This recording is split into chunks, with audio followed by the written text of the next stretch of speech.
आज हम पढ़ेंगे कि ब्रिटेन के संविधान को संयोग और विवेक का शिशु क्यों कहा जाता है।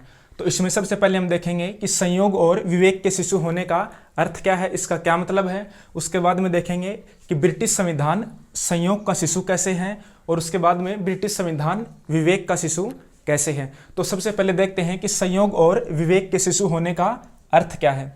ब्रिटेन का संविधान संयोग और विवेक का शिशु है। इसका मतलब यह है कि ब्रिटिश संविधान में कुछ व्यवस्थाएं और कुछ संस्थाएं ऐसी हैं जो संयोग से बनी हैं और कुछ व्यवस्थाएं और कुछ संस्थाएं ऐसी हैं जो मानवीय विवेक का परिणाम है, यानी कि कानूनों के द्वारा बनाई गई हैं। तो इस प्रकार ब्रिटेन के संविधान को संयोग और विवेक का शिशु कहा जाता है। ब्रिटेन के संविधान को संयोग और विवेक का शिशु लिटन स्ट्रेची ने कहा है। किसने कहा है?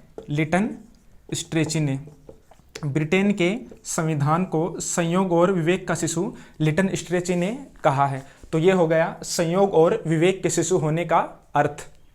अब हम देखेंगे कि ब्रिटेन का संविधान संयोग का शिशु कैसे है, अर्थात ऐसी कौन कौन सी व्यवस्थाएं हैं जो ब्रिटेन के संविधान में या ब्रिटेन की शासन व्यवस्था में संयोग के परिणाम स्वरूप उत्पन्न हुई हैं, यानी कि जो चीज़ें संयोग से बनी हैं उनके पीछे कोई मानवीय बुद्धि नहीं है या मानवीय विवेक नहीं है। तो संयोग के शिशु में सबसे पहला पॉइंट है द्विसदनात्मक व्यवस्थापिका। द्विसदनात्मक व्यवस्थापिका, द्विसदनात्मक व्यवस्थापिका या द्विसदनात्मक विधायिका। तो ब्रिटेन की व्यवस्थापिका द्विसदनात्मक है, यानी कि ब्रिटेन की व्यवस्थापिका में या विधायिका में दो सदन हैं।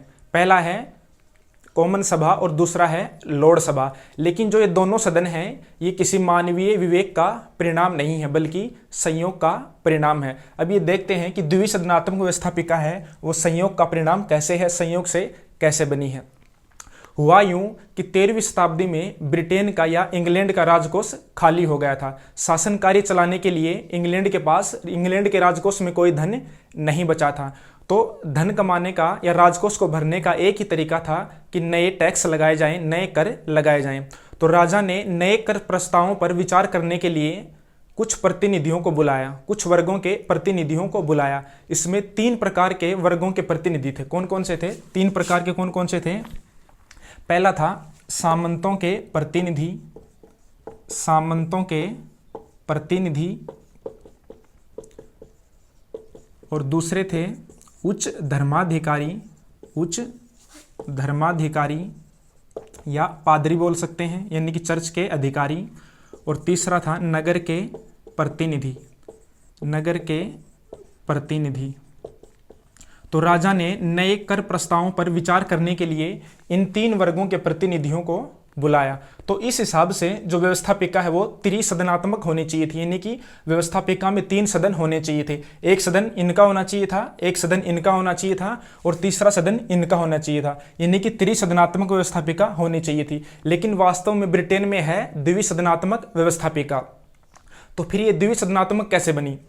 देखो, ये जो पहले वर्ग थे और दूसरे वर्ग के जो प्रतिनिधि थे इन दोनों के हित क्या थे? एक जैसे थे। इन दोनों के हित क्या थे? एक जैसे थे। एक जैसे क्यों? क्योंकि ये दोनों ही समाज की उच्च स्थिति में थे। किस लिए थे? क्योंकि इनके पास संपत्ति थी और इनके पास धर्म का ज्ञान था या धर्म के अधिकारी थे।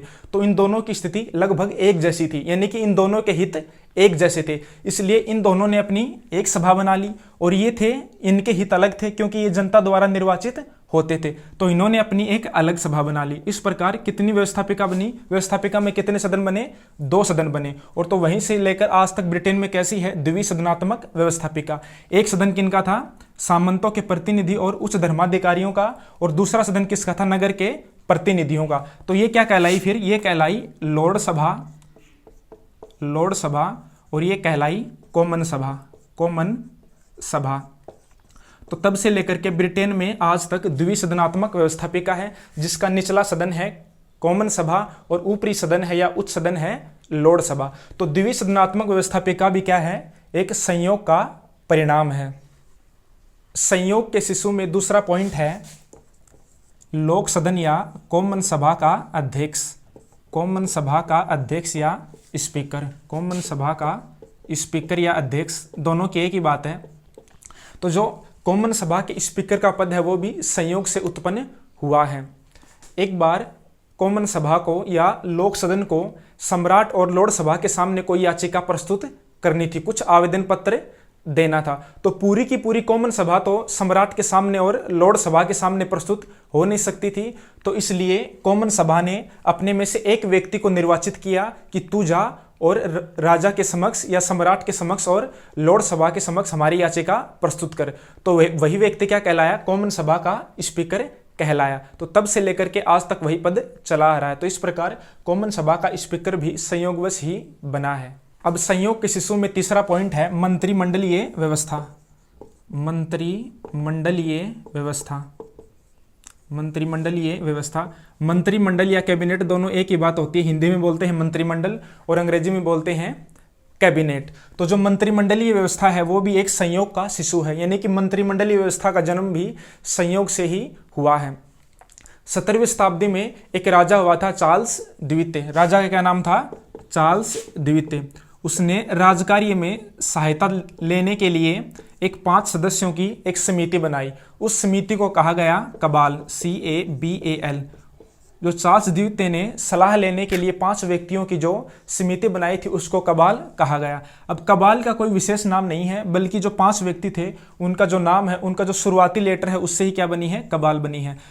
उसमें एक व्यक्ति ऐसा था जिसका नाम C से शुरू होता था, 2 ऐसे थे जिनका B से, एक का B से और एक का L से। तो इस प्रकार क्या बन गई?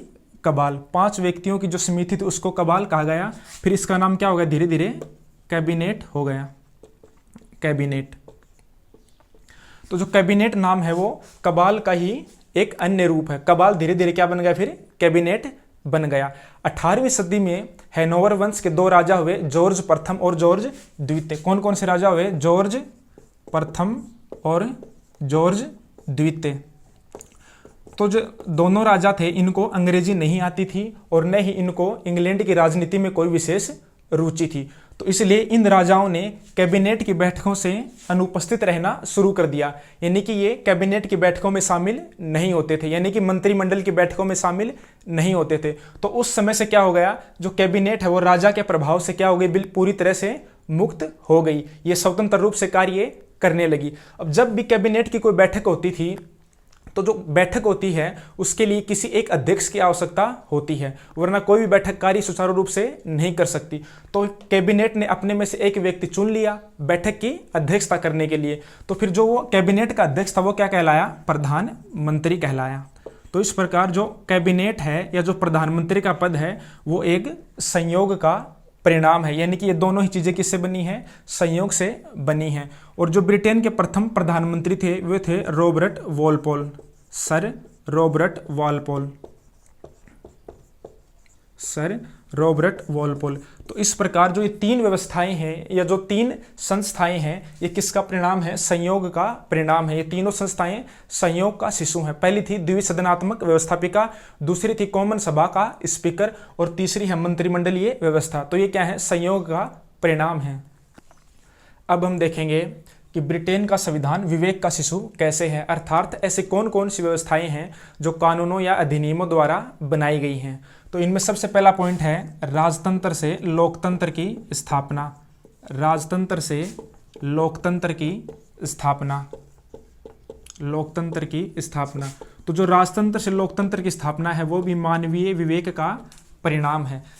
प्रारंभ में ब्रिटेन में निरंकुश राजतंत्र पाया जाता था, उसके बाद में धीरे धीरे लोकतंत्र की स्थापना हुई है। तो राजतंत्र से जो लोकतंत्र की स्थापना है उसमें 3 बातें सबसे महत्वपूर्ण हैं। पहला है 1215 का मैग्ना कार्टा, 1215 का मैग्ना कार्टा। दूसरा है 1628 का अधिकार याचिका पत्र, अधिकार याचिका पत्र। और तीसरा है 1689 का अधिकार पत्र, अधिकार पत्र यानी कि बिल ऑफ राइट्स। तो ये जो 3 अधिनियम हैं या जो 3 कानून हैं इनके द्वारा राजतंत्र से लोकतंत्र की स्थापना की गई है। विवेक के शिशु में दूसरा पॉइंट है गुप्त मतदान प्रणाली, गुप्त मतदान और वयस्क मताधिकार, गुप्त मतदान और वयस्क मताधिकार।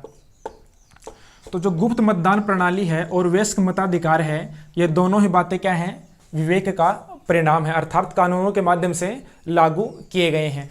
सबसे पहले 1872 में गुप्त मतदान प्रणाली लागू की गई थी। गुप्त मतदान प्रणाली कब लागू की गई? 1872 में। उसके बाद में एक अधिनियम आया 1929 में। इस अधिनियम के माध्यम से वयस्क मताधिकार प्रदान किया गया। इससे पहले ब्रिटेन में वयस्क मताधिकार नहीं था, मताधिकार में भी भेदभाव होता था। कुछ व्यक्ति ऐसे थे जिनको मताधिकार का अधिकार प्रदान नहीं था, लेकिन 1929 के माध्यम से सभी वयस्क व्यक्तियों को मत देने का अधिकार दे दिया गया। तो 1929 में वयस्क मताधिकार लागू किया गया। उसके बाद में 1969 में मतदान की आयु 21 वर्ष से घटाकर 18 वर्ष कर दी गई। तो इस प्रकार जो तीनों ही कानून है या तीनों ही अधिनियम है वह किसका परिणाम है? विवेक का परिणाम है, अर्थात मानवीय बुद्धि का परिणाम है। 1872 में क्या किया गया? गुप्त मतदान प्रणाली लागू की गई। 1929 में वयस्क मताधिकार प्रदान किया गया। उसके बाद में 1969 में मताधिकार की आयु 21 वर्ष से घटाकर 18 वर्ष कर दी गई। 21 से 18 वर्ष कर दी गई। तो यह हो गया विवेक के शिशु में दूसरा पॉइंट। विवेक के शिशु में तीसरा है कॉमन सभा की श्रेष्ठता। कॉमन सभा या लोक सदन की श्रेष्ठता। कॉमन सभा की श्रेष्ठता। तो लॉर्ड सभा पर जो कॉमन सभा की श्रेष्ठता स्थापित है वह भी कानूनों के माध्यम से की गई है, क्योंकि प्रारंभ में लॉर्ड सभा अधिक श्रेष्ठ थी। किससे? कॉमन सभा से। क्यों?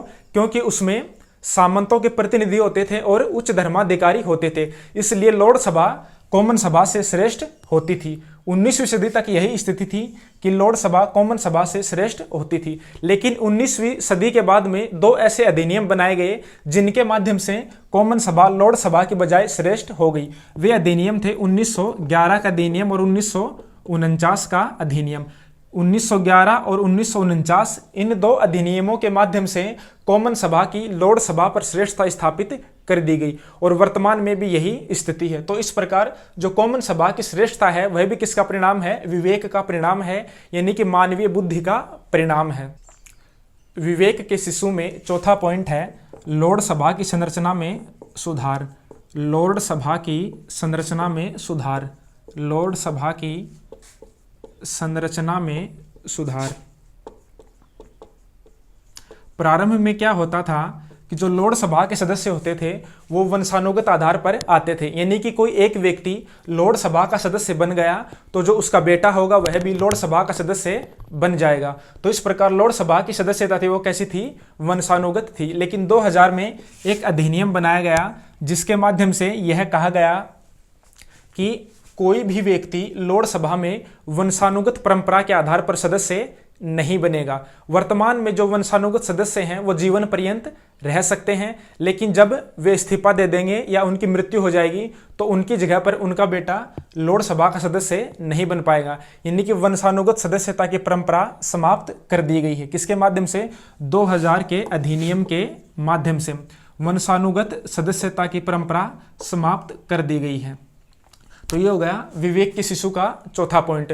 तो इस प्रकार हम कह सकते हैं कि ब्रिटिश संविधान में कुछ व्यवस्थाएं ऐसी हैं जो संयोग से बनी हैं और कुछ व्यवस्थाएं ऐसी हैं जो विवेक से बनी हैं, अर्थात मानवीय बुद्धि का परिणाम है, अर्थात कानूनों और अधिनियमों के माध्यम से बनाई गई हैं। तो इस प्रकार ब्रिटिश संविधान को संयोग और विवेक का शिशु कहा जाता है। और संयोग और विवेक का शिशु किसने कहा है? लिटन स्ट्रेची ने। लिटन स्ट्रेची ने।